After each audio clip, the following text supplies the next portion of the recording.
శ్రీ గణేశాయ నమః, శ్రీ సరస్వతి నమః, శ్రీ గురుభ్యో నమః. భక్తులారా, ఇప్పుడే మన దేవాలయంలో ప్రభాత పూజలు పూర్తి చేశాం. సంప్రదాయం ప్రకారం ఇతిహాసం చెప్పుకోవాలి కాబట్టి భారత ఇతిహాసం చెప్పుకున్నాం. నిన్నటి వరకు మనము ఆది సభ, అరణ్య, విరాట, ఉద్యోగ, భీష్మ, ద్రోణ, కర్ణ, శల్య, సౌప్తిక, స్త్రీ పర్వాలని 11 పర్వాలు పూర్తి చేసాం. 12వ శాంతి పర్వంలో కూడా 328 అధ్యాయాలు పూర్తి చేశాం. ఈ రోజున 329వ అధ్యాయం ప్రారంభం చేద్దాం. ప్రారంభించే ముందు వ్యాస భగవాను ప్రార్థన చేసుకుందాం. వ్యాసాయ విష్ణు రూపాయ వ్యాసరూపాయ విష్ణవే నమో వై బ్రహ్మనిధయే వాసిష్ఠాయ నమో నమః. నారాయణం నమస్కృత్య నరం చైవ నరోత్తమం దేవీం సరస్వతిం వ్యాసం తతో జయముదీరయే. అంజనానందనం వీరం జానకీ శోకనాశనం కపీసమక్షం తారాం వందే లంకాభయంకరం. సదా నింబవృక్షస్య మూలాధివాసాత్ సుధాస్రావినందిక్తమప్యప్రియంతం తరుం కల్పవృక్షాదికం సాధయంతం. నమామీశ్వరం సద్గురుం సాయినాథం. సమర్థ గురు సాయినాథ మహారాజ్ కీ జై.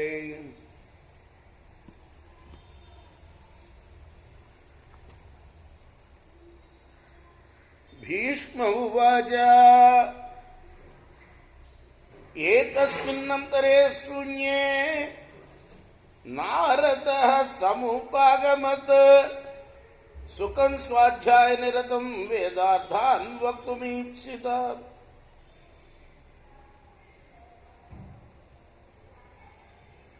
ధర్మజ, ఆ తర్వాత వ్యాస భగవానుడు అక్కడి నుంచి వెళ్ళాడు. శుకుడు ఒక్కడే ఉన్నాడు. ఆ సమయంలో మళ్ళీ నారదుడు వచ్చాడు. దేవర్షింతు సుఖో దృష్ట్వా నారదం సముపస్థితం అర్ఘ్యపూర్వేణ విధినా వేదోక్తేనాభ్యప్రయేత్. అక్కడ వచ్చిన దేవర్షిని చూసి అర్ఘ్యపాద్యాతిలో పూజించాడు. అర్ఘ్యపాద్యాతులిచ్చి శుకుడు నారదోధా బ్రవీత్ ప్రీతః బ్రూహి ధర్మభృతాంబరః కేన త్వాం శ్రేయసా వత్సా యోజయామీతి హృష్టవత్. ప్రసన్నుడైన నారదుడు, ధర్మాత్ముల్లో శ్రేష్ఠుడైన ఓ సుఖ, నీకు నేను ఏ శ్రేయస్సును కలిగించాలో చెప్పు అని అడిగాడు. నారదస్య వచః శ్రుత్వా సుఖః ప్రోవాచ భరత అస్మిన్ లోకే హితం యత్ స్యాత్ తేన మాం యోక్తుమర్హసి. అప్పుడు శుకుడు అన్నాడు, ఈ లోకంలో ఏది మేలు కలిగిస్తుందో చెప్పండి అన్నాడు. నారద ఉవాచ తత్వం జిజ్ఞాసతా పూర్వాం ఋషీణాం భావితాత్మనాం శరత్కుమారో భగవాన్ ఇదం వజ్రమబ్రవీత్. నాస్తి విద్యా సమం చక్షుః నాస్తి సత్య సమం తపః నాస్తి రాగ సమం దుఃఖం నాస్తి త్యాగ సమం సుఖం నివృత్తి కర్మణః పాపా సప్తం పుణ్యశీలత సద్వృత్తి సముదాచార్య శ్రేయః ఏతదనుత్తమం మానుష్యం అసుఖం ప్రాప్యాయ సజ్జతి సముహ్యతి నాలం స దుఃఖమోక్షాయ సంయోగో దుఃఖలక్షణం సక్తస్య బుద్ధిశ్చరితి మోహజాల వివర్ధని మోహజాల కృతో దుఃఖం ఇహ చాముత్రపోస్మృతే.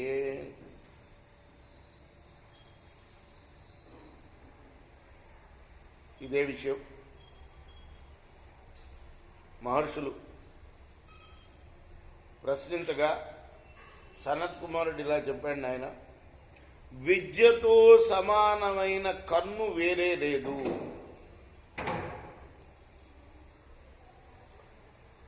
సత్యంతో సమానమైన తపస్సు లేదు,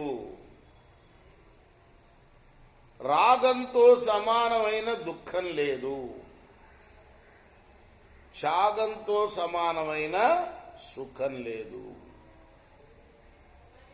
పాపకార్యం చేయకుండా ఉండటం, నిరంతరం పుణ్యకార్యాలే చేయటం, సత్పురుషుల్లాగా ప్రవర్తించడం, సదాచారాన్ని పాటించడం అనేవి సర్వోత్తమమైన శ్రేయస్సు సంపాదించడానికి సాధనాలు. ఏమాత్రం సుఖం లేని మానవ శరీరాన్ని పొంది విషయాసక్తుడయ్యేవాడు మోహాన్ని పొందుతాడు. లౌకిక విషయ సంబంధం అనేది దుఃఖరూపమే కాబట్టి అది దుఃఖ విముక్తిని కలిగించదు. మోహం అనే వలను పెంపొందించే విషయాసక్తుడైన వాడి యొక్క బుద్ధి చంచలం అవుతుంది. మోహజాలబద్ధుడైన వాడు ఈ లోకంలోనూ పరలోకంలోనూ ఎప్పుడు దుఃఖాన్ని పొందుతాడు సుమా. శ్రేయస్సును పొందాలనుకునేవాడు నానా విధాలైన ఉపాయాలతో కోపాన్ని, కోరికని అదుపు చేసుకోవాలి. ఈ రెండు శ్రేయస్సును నాశనం చేయడానికి ఎప్పుడు సిద్ధంగా ఉంటాయి. నిత్యం క్రోధాత్తపో రక్షేత్ శ్రియం రక్షేచ్చమత్పరాత్ విద్యాం మానవ మానాభ్యాం ఆత్మానందు ప్రమాదత ఆశంస్యం పరో ధర్మ క్షమా చ పరమం బలం ఆత్మజ్ఞానం పరం జ్ఞానం న సత్యాద్ విద్యతే పరం సత్యస్య వచనం శ్రేయః సత్యాదపి హితం వదేత్ యద్భూతహితమత్యంతం ఏతత్ సత్యం మతం మమ సర్వారంభ పరిత్యాగి నిరాశీర్ నిష్పరిగ్రహ ఏన సర్వం పరిత్యక్తం స విద్వాన్ స చ పండితః ఇంద్రియైరింద్రియార్థాన్యః చరచాత్మవశైరిహ అసజ్జమానః శాంతాత్మా నిర్వికారః సమాహిత ఆత్మభూతైరతద్భూతః సహ చైవ వినైవ చ స విముక్తః పరం శ్రేయః న చిరేనాధితస్తతి. అదర్శనం అసంస్పర్శ తథా సంభాషణం సదా యశ భూతై సహ మునే సశ్రేయో బిందతే పరం.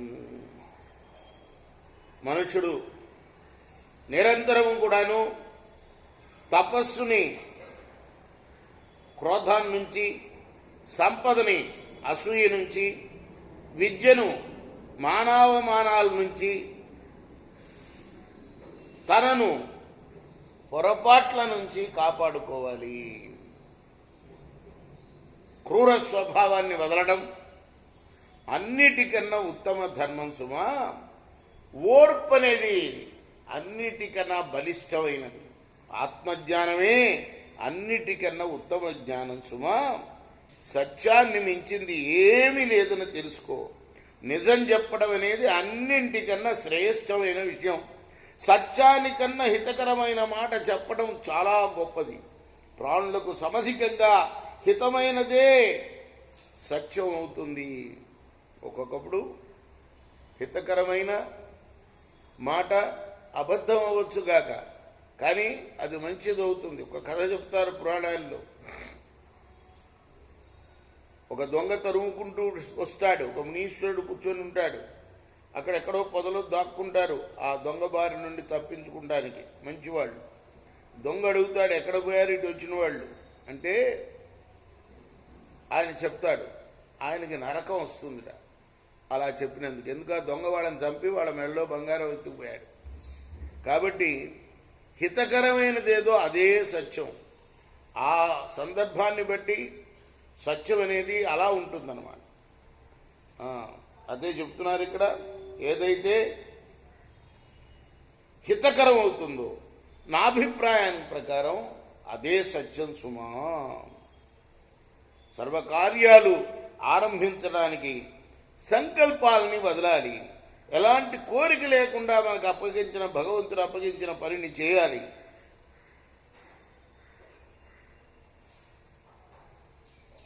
సమస్తాన్ని త్యాగం చేసిన వాడినే పండితుడు అంటారు సుమా. ఇంద్రియాలని స్వవశం చేసుకొని అనాసక్తుడై విషయాలను అనుభవించేవాడు అలానే చిత్తం శాంతమైన వాడు, నిర్వికారుడు, ఏకాగ్రత పొందినవాడు, ఇంద్రియాలు దేహం ఆత్మస్వరూపం అనే అనుభవం కలవాడు, దేహం ఆత్మస్వరూపం అనే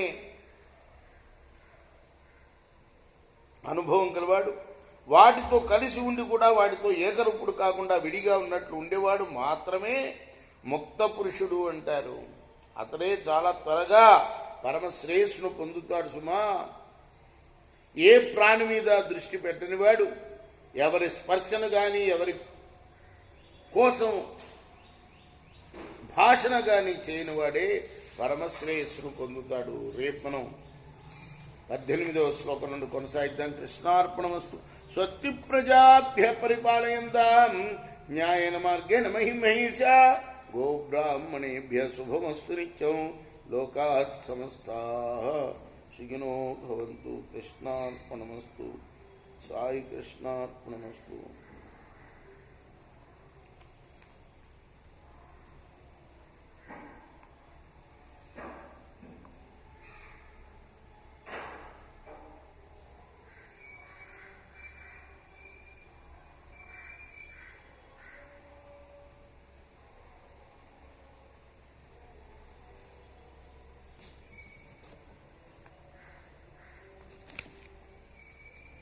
దా రామకృష్ణ.